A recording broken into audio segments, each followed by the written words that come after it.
खुशामदीद। और अब मैं एक ऐसी ट्रिग्नोमेट्रिक आइडेंटिटी के बारे में प्रूफ करने जा रहा हूं जो मेरे ख्याल में बहुत दिलचस्प और हैरत अंगेज है, लेकिन इसका प्रूफ मेरे ख्याल में बहुत ज़्यादा आसान और स्ट्रेट फॉरवर्ड सीधा सीधा सा नहीं है। और शायद इसलिए आप देख रहे हैं कि ये जो तस्वीर मैंने बनाई है बड़ी पेचीदा सी है और बड़ी अजीब व गरीब सी ये डायग्राम बनी है, जिसमें ट्राइंगल भी है और पैरेललोग्राम भी है। बहरहाल, तो अब मैं बात करता हूं उस आइडेंटिटी की जो कि है साइन अल्फा प्लस बीटा। अगर मैं इसको रीराइट करना चाहता हूं, दो अलग अलग एंगल्स हैं, अल्फा एक एंगल है, बीटा एक एंगल है, हो सकता है ये 40 और ये 50 हो, इनको जमा करके साइन 90 ले लूं, लेकिन मैं चाहता हूं कि मैं सीधे सुबह साइन 40 प्लस 50 ना लूं, बल्कि मैं हर एक एंगल को अलग अलग ट्रीट करूं। तो फिर उस सूरत में क्या होगा, यानी कि अल्फा एक एंगल है, बीटा एक एंगल है। तो इसमें इस डायग्राम में ये जो एंगल है मेरे पास, ये एंगल है एंगल अल्फा, और इसके साथ मिला हुआ ये दूसरा जो एंगल है ये है एंगल बीटा, और इन दोनों का मजमुआ यानी इनका सम जो है ये है अल्फा प्लस बीटा। तो मैं बहुत आसानी से साइन मालूम कर सकता था, लेकिन मैं ये चाहता हूं कि मैं इनको किसी अलग तरीके से मालूम करूं। तो ये इसका आप देख सकते हैं कि ये अल्फा जो है ये एक ट्राइंगल का हिस्सा है और बीटा जो है दूसरी ट्राइंगल का हिस्सा है, और इस सूरत में ये ट्राइंगल बी ए सी है और अल्फा बीटा के लिए, अल्फा प्लस बीटा के लिए।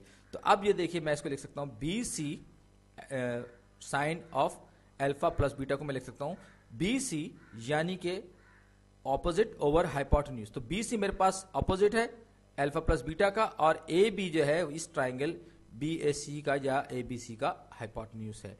यहां तक तो बात सही हो गई, लेकिन अब अगर, क्योंकि मैं ये प्रूफ करने जा रहा हूं और मुझे लगता है कि जिस शख्स ने भी ये प्रूफ पहली मरतबा किया होगा वो बस खेल रहा होगा कि ए प्लस अल्फा प्लस बीटा का जो साइन है कलेक्टिवली किस तरह से मालूम किया जा सकता है। तो आप देख सकते हैं यहां पर हमारे पास हमने इसको ब्रेक कर लिया है इस पूरे के पूरे हिस्से को, यूं कहें कि हमने यहां पर ट्राइंगल्स और एक पैरेललोग्राम या हम इसको रेक्टेंगल कह सकते हैं ये ऐड कर लिया है। तो यहां पर हमारे पास अब जो चीजें आ गई हैं मैं इसको लिख सकता हूं, क्या लिख सकता हूं, बी डी, ये बी डी क्या है, बी डी ये एक सेगमेंट है लाइन बी सी का, प्लस ई एफ।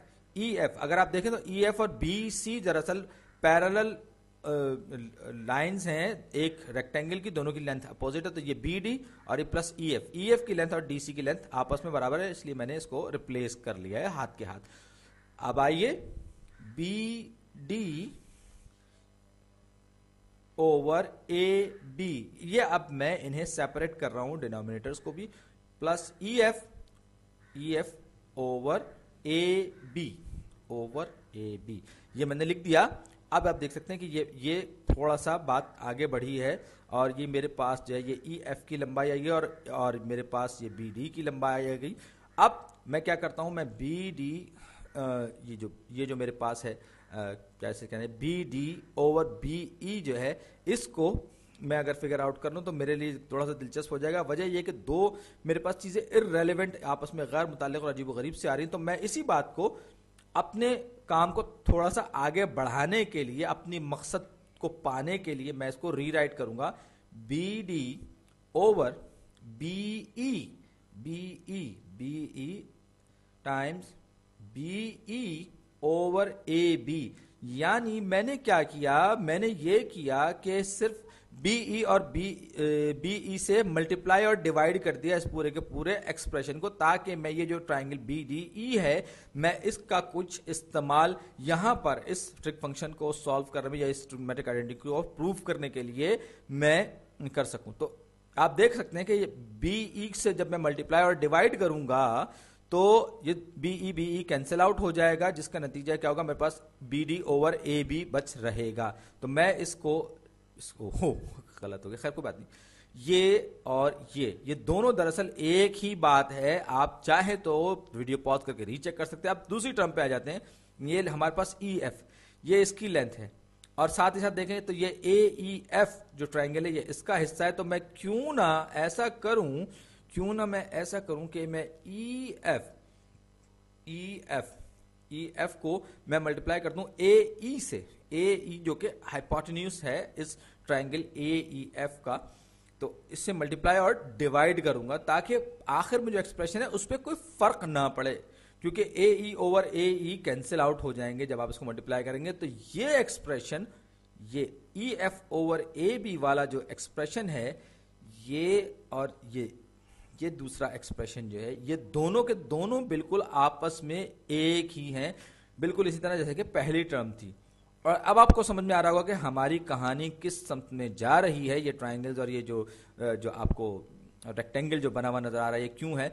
तो अल्फा को अगर हम गौर करें तो अल्फा एंगल जो है ये इस ट्राइंगल ए ई एफ का पार्ट है, और ये जो है ये राइट एंगल पर है।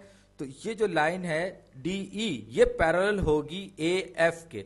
जब लाइनें दोनों की दोनों आपस में पैरेलल होती हैं और एक तीसरी लाइन इनको आपस में कट कर रही होती है, तो इनके अल्टरनेट इंटीरियर एंगल सेम होते हैं। यानी अगर वो अल्फा है तो ये वाला एंगल जो वर्टेक्स ई पे बन रहा है, ये भी अल्फा होगा। जब ये अल्फा होगा तो ये क्योंकि एक पैरेलल लाइन है, इसके पैरेलल है, तो यहां पर ये जो बनने वाला जो एंगल है अल्फा के साथ जो दूसरा एंगल बन रहा है, आप देख सकते हैं कि वर्टेक्स ई पे जो टोटल एंगल बन रहा है ये 90 डिग्रीज का है। तो ये जो एंगल है ये 90 माइनस अल्फा होगा, क्योंकि ये दोनों के दोनों एंगल्स आपस में एक दूसरे के कंप्लीमेंट्री एंगल्स हैं। यानी कि इनका जमा करेंगे तो 90 आ जाएगा। अब इस ट्राइंगल में 90 माइनस अल्फा फिर 90 डिग्री, और फिर तो तीसरा एंगल क्या होगा, तीसरा एंगल हमारे पास यकीनन अल्फा के बराबर होगा। अगर आपको समझ ना आ रहा हो तो किसी भी ट्राइंगल के तीनों एंगल का मजमुआ 180 डिग्री का होता है, तो alpha plus 90 minus alpha plus 90, alpha cancel out हो जाएगा, और 90 प्लस 90 जो है वो 180 डिग्रीज के बराबर हो जाएगा। यानी कि ये हमारी जो कंडीशन है 180 डिग्रीज वाली, उसको भी सेटिस्फाई कर रहा है। अगर आपको समझ में ना आ रहा हो तो आप ज्योमेट्री प्लेलिस्ट में मुतालिका वीडियोस देख सकते हैं। तो ये एंगल मेरे पास अल्फा हो गया, उसको मैं थोड़ा सा वाज़ेह भी कर दूं तो अब क्या होगा, अब B D over B E, B D over B E क्या है मेरे पास, देख सकते हैं आप, अल्फा से एडजेसेंट जो साइड है वो बी डी है, और हाइपोटेन्यूज जो है वो बीई है। तो कौन सा ट्रिग्नोमेट्रिक फंक्शन इसको रिलेट करता है, तो बी डी ओवर बीई होगा, आपको याद होगा का यानी कि कोसाइन होता है एडजेसेंट ओवर हाइपोटेन्यूज, यानी कि ये कॉस अल्फा होगा। इसी तरीके से बीई ओवर ए बी, आप ये देखिए कि ये ए बी ई ट्राइंगल में ये जो हमारे पास जो है बीई ओवर ए बी जो है वो क्या है, ये एंगल बीटा के अपोजिट साइड जो है बीई है और ए बी हाइपोटेन्यूज है। तो अपोजिट ओवर हाइपोटेन्यूज सो का टोआ में तो ये हो जाएगा साइन ऑफ बीटा, याद रखिए वो कॉस ऑफ अल्फा था और ये साइन ऑफ बीटा हो गया। अब मैं ये पहली टर्म लिखी मैंने, अब मैं दूसरी टर्म के लिए मैजेंटा पे आ रहा हूं। तो ई एफ ओवर ए ई क्या है, ये है ई एफ और ये ए ई। आप ये ट्राइंगल ए ई एफ में अगर देखिए तो ये अल्फा के अपोजिट साइड ई एफ है और उसके जो हाइपोटेन्यूज है वो ए ई है, तो ये साइन अल्फा के बराबर हो जाएगा। इसी तरीके से ए ई ओवर ए बी की अगर हम बात करें, ए ई ओवर ए बी, तो यहां पर आप देख सकते हैं कि ये इस ट्राइंगल ए बी ई में ए ई जो है वो एडजेसेंट है और ए बी हाइपोटेन्यूज है। एडजेसेंट ओवर हाइपोटेन्यूज क्या होता है, का कोसाइन का एडजेसेंट ओवर हाइपोटेन्यूज यानी कि कॉस बीटा, क्योंकि हम बात कर रहे हैं ट्राइंगल ए बी ई के एंगल बीटा की।